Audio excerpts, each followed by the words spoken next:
Assalamualaikum warahmatullahi wabarakatuh. Perkenalkan, nama saya Hanifatur Rosida. Saya dari kelompok 7. Dan bersama rekan-rekan saya, Madonna Yulenda, Dwi Apriliana Agustin, Sabrina Noviarista, Faradila Yuliana Putri. Di sini kami akan mempresentasikan hasil diskusi kami yang bertemakan tentang Islam dalam pengembangan saintek dan seni. Untuk materi yang pertama, di sini saya akan menjelaskan tentang pengertian iptek dan pandangan Islam terhadap iptek. Untuk pengertian iptek, ilmu pengetahuan adalah pengetahuan yang sudah diklarifikasi, disistemisasi, diorganisasi, dan diinterpretasi sehingga menghasilkan pengetahuan yang objektif, general, dan verifikatif. Sedangkan teknologi adalah pengetahuan dan keterampilan yang merupakan penerapan ilmu pengetahuan dalam kehidupan setiap hari. Iptek sendiri memiliki arti adalah analisis dari rahasia-rahasia di balik fenomena yang didokumentasikan dan disebarkan dalam bentuk tulisan yang disimbolkan dengan pena yang kemudian dapat diwujudkan dalam kehidupan. Nah, untuk dari segi esensinya sendiri yaitu semua sains sudah islami, sepenuhnya tunduk pada hukum Allah. Hukum-hukum Allah yang digali dan dirumuskan adalah hukum-hukum alam yang ditunduk pada sunnahnya. Untuk yang kedua yaitu pandangan Islam terhadap iptek. Yang pertama, ilmu dalam Islam merupakan segala pengetahuan yang bersifat dapat menjelaskan atau memberi kejelasan terhadap segala sesuatu yang dihadapi atau dibutuhkan oleh manusia, baik dalam kapasitasnya sebagai hamba Allah ataupun khalifahnya Allah. Untuk yang kedua, sumber ilmu dalam pandangan Islam adalah berasal dari wahyu, pemikiran atau akal, serta pengalaman manusia itu sendiri. Untuk yang ketiga adalah iptek merupakan pedoman dan sarana bagi manusia dalam melaksanakan tugasnya sebagai hamba Allah dan khalifah Allah, agar kualitas ibadah dan kesejahteraannya itu meningkat. Yang terakhir yaitu Islam sangat mendorong pengembangan iptek. Terbukti dengan banyaknya ayat Al-Quran dan hadis Nabi yang memerintahkan untuk memperhatikan penciptaan atau bahkan ayat yang pertama adalah perintah untuk membaca atau dalam arti luas bukan perintah tentang ibadah ritual tertentu. Nah, untuk materi selanjutnya akan dijelaskan oleh rekan-rekan saya, dan untuk materi kedua akan dijelaskan oleh Madonna Yulenda. Untuk Madonna Yulenda, dipersilahkan. Oke, selanjutnya kita akan membahas tentang kejayaan ilmu pengetahuan era Islam. Kejayaan Islam terjadi pada masa Bani Abbasiyah di bawah pemerintahan Raja Harun al-Rasyid mengenai ilmu pengetahuan di bidang sains dan teknologi. Sementara itu, dinasti ini berkuasa selama kurang lebih 5 abad, mulai dari 750 Masehi hingga 1258 Masehi. Nah, teman-teman, perlu diketahui bahwa masa keemasan Islam ini dibangun berlandaskan kejujuran, keikhlasan, kebenaran, dan rasa cinta akan ilmu pengetahuan. Hal tersebut menjadikan pesatnya perkembangan ilmu pengetahuan berupa pendidikan dan penelitian. Naiknya Harun al-Rasyid ini sebagai raja membawa sebuah perubahan di mana ditandai oleh banyaknya ilmuwan atau ulama yang hidup pada masa pemerintahannya. Antara lain ada Khodri Abu Yusuf dan keluarga berwahid, ada Abu Attakiyah, dan ada Isha al-Mausuli. Adapun faktor yang mempengaruhi masa kejayaan ilmu pengetahuan Islam, yakni ada faktor internal dan faktor eksternal. Faktor internal ini berasal dari peradaban sains dan teknologi, di mana sangat dipengaruhi oleh faktor lingkungan dan pemerintahan itu sendiri. Yang kedua, ada faktor eksternal, di mana faktor yang berasal dari luar.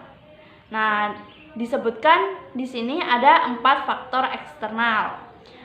Yang pertama, akulturasi kebudayaan. Kedua, penerjemahan ilmu. Ketiga, perhatian pemerintah. Dan yang keempat, ada kondisi ekonomi yang baik. Di sini saya akan menjelaskan tentang pengertian seni dan pandangan Islam terhadap seni. Seni yaitu penjelmaan rasa indah yang terkandung dalam jiwa manusia, dilahirkan dengan perantaraan alat komunikasi ke dalam bentuk yang dapat ditangkap oleh indera manusia, seperti indera pendengar atau seni suara, penglihatan atau seni lukis, atau dilahirkan dengan perantaraan gerak, seni tari, drama. Di dalam Islam, seni adalah penggerak nalar yang bisa menjangkau lebih jauh apa yang berada di balik materi. Setiap manusia berhak mengeluarkan kreativitas mereka seperti seni dalam membaca Al-Quran, seni kaligrafi, dan lain-lain.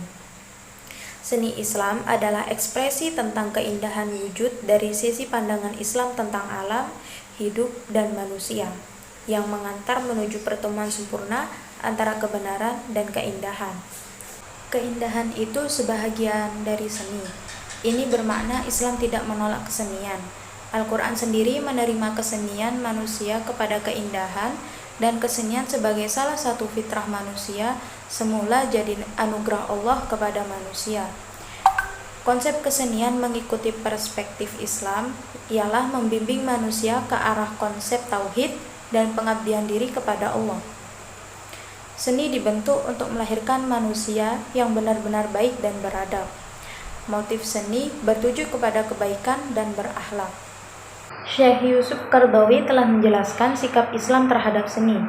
Jika ruh seni adalah perasaan terhadap keindahan, maka Al-Quran sendiri telah menyebutkan dalam Quran surat As-Sajdah ayat 7. A'udzu billahi minasy syaithanir rajim. Bismillahirrahmanirrahim. Alladzi ahsana kulli syai'in khalaqah wa bada'a khalqal insani min tin. Artinya, yang membuat segala sesuatu yang Dia ciptakan sebaik-baiknya dan yang memulai penciptaan manusia dari tanah. Rasulullah SAW juga telah menjelaskan kepada beberapa sahabat yang mengira bahwa kecintaan terhadap keindahan bisa menafikan iman dan menjadikan pelakunya terperosok dalam kesombongan. Sebagaimana diceritakan dalam sebuah hadis, Rasulullah SAW bersabda, "Tidak akan masuk surga siapa yang di hatinya ada rasa sombong walau sebesar biji sawi." Maka berkatalah seorang lelaki, "Sesungguhnya ada seorang lelaki menyukai agar baju dan sandalnya menjadi bagus." Maka bersabda Rasulullah SAW, "Sesungguhnya Allah Maha Indah dan menyukai keindahan." Hadis riwayat Muslim. Yang selanjutnya yaitu keutamaan orang berilmu dan tanggung jawab orang berilmu. Islam adalah agama yang memuliakan orang berilmu. Derajat orang-orang yang berilmu lebih tinggi dibandingkan orang-orang yang tidak berilmu. Dengan ilmu, seseorang tak mudah sesat dalam kehidupan karena ilmu ibarat cahaya yang akan menerangi dari gelapnya kebodohan. Orang berilmu juga lebih mungkin menggapai cita-cita, keinginan, dan harapan. Keutamaan orang berilmu yang pertama yaitu orang berilmu diangkat derajatnya. Yang kedua, orang yang paling takut kepada Allah Subhanahu wa taala adalah orang yang berilmu. Yang ketiga yaitu orang yang berilmu memiliki pahala yang mengalir. Yang keempat, orang yang berilmu diberi kebaikan dunia dan akhirat. Yang kelima, orang yang berilmu berbeda dengan orang yang tidak berilmu. Selanjutnya yaitu tanggung jawab orang berilmu. Menjadi orang berilmu tentu saja tidak cukup. Ia mempunyai tanggung jawab atas ilmu yang dipunya. Selain untuk kepentingan diri sendiri, tanggung jawab yang harus dimiliki seseorang berilmu adalah tanggung jawab untuk mengamalkan dan tanggung jawab untuk menyampaikan atau mengajarkan kepada orang lain. Baiklah, saya akan melanjutkan menjelaskan tentang perkembangan iptek pada era revolusi industri 4.0. Era revolusi industri 4.0 disebut juga era Kyber atau era tanpa sekat dan batasan ruang waktu. Merangsang sekaligus menumbuhkan kemajuan sains teknologi yang menghasilkan penciptaan mesin pintar, robot otonom, bahkan artificial intelligence. Era ini banyak memberikan kesempatan baru dalam segala bidang dan sekaligus melahirkan tantangan baru yang kompleks dan sulit, sehingga menuntut kualitas SDM yang menguasai ilmu pengetahuan dan juga dapat memecahkan masalah-masalah dalam masyarakat. Generasi di era milenial merupakan generasi internet yang berinteraksi lebih dinamis dan memiliki ruang lingkup keterhubungan tanpa batas. Mereka setiap hari hidup dan bertumbuh dengan dunia digital, sangat akrab dengan teknologi modern seperti tablet, gadget, portable komputer, dan sistem operasi Android, iOS sebagai samudera informasi yang dapat diakses kapan saja dan di mana saja.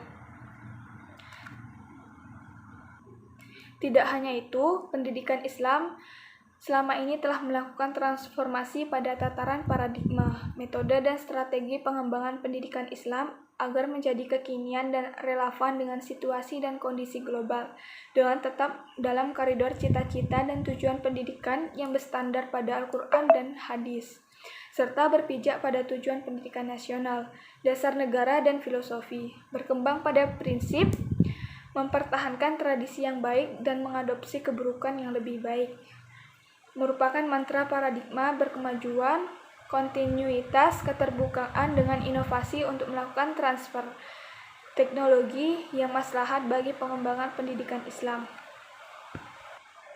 Pendidikan Islam juga menerapkan metode pendidikan karakter bagi anak dengan ceramah, penuntunan dan hafalan, diskusi, bercerita, keteladanan, demonstrasi, rihlah, pemberian tugas, mujahadah, dan riyadhah, tanya jawab, pemberian hadiah, hukuman, menuntut, dan hukuman.